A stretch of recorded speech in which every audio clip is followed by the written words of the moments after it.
Hello guys!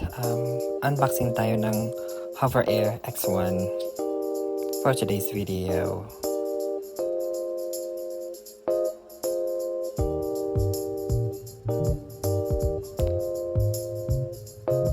Ito yung niya, laman.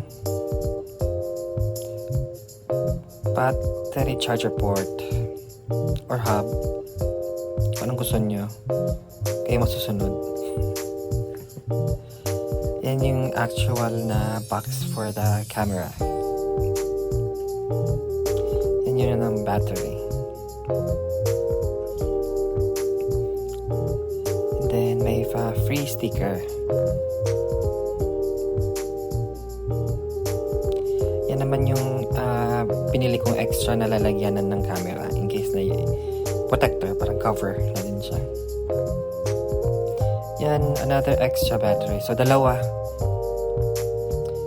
Yan, bubuksan na natin. Medyo struggle kasi wala akong pangbukas dyan. Wala akong blade or anything na sharp. Yun. Hirapan lola nyo.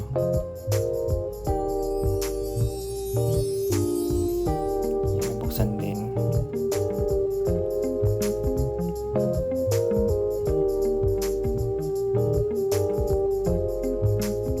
Pakita ulit.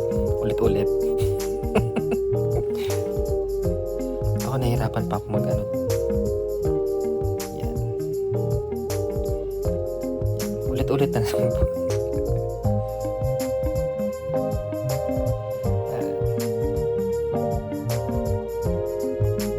Ulit. Si kuya parang hindi na sa o yan. Nakita na naman ulit. Akala ko may something special dyan. Ano lang pala, manual.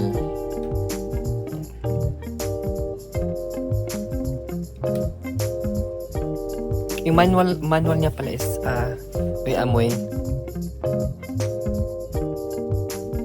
Ano pala yung manual niya? English at saka Chinese.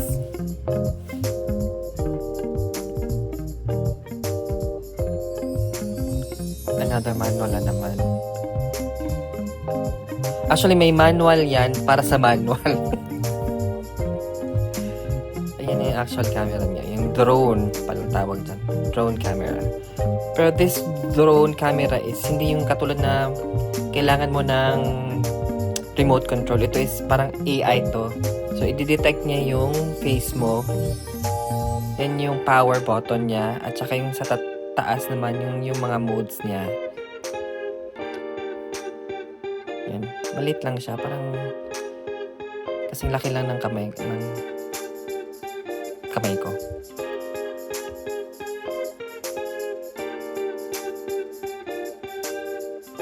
Yun. May dust bag siya at saka yung Type-C na cable. It's either pang transfer ng data or pang charging.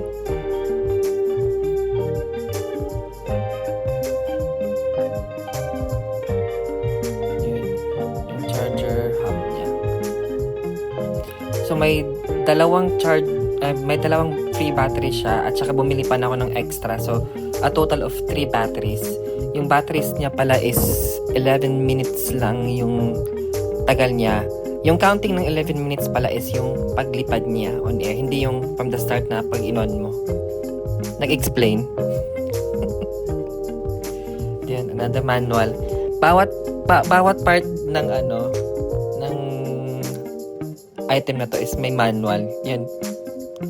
Yung hub niya may manual din. Yung battery may manual. Yung mismong drone may manual. Kulang na lang pati yung dust bag may manual.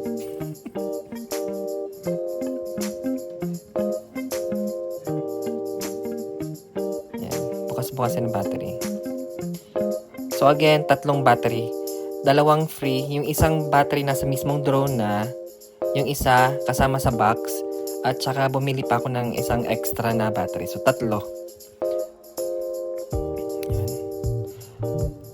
Okay naman yung tawag dito, yung mga item.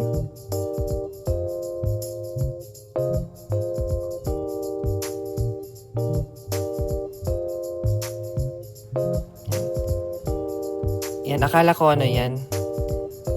Yan yung isang battery na nakadikit na mismo sa drone. Madali lang siyang ikabit actually. Yan. So, 3. Kita nyo naman. Hindi na kailangan na-explain.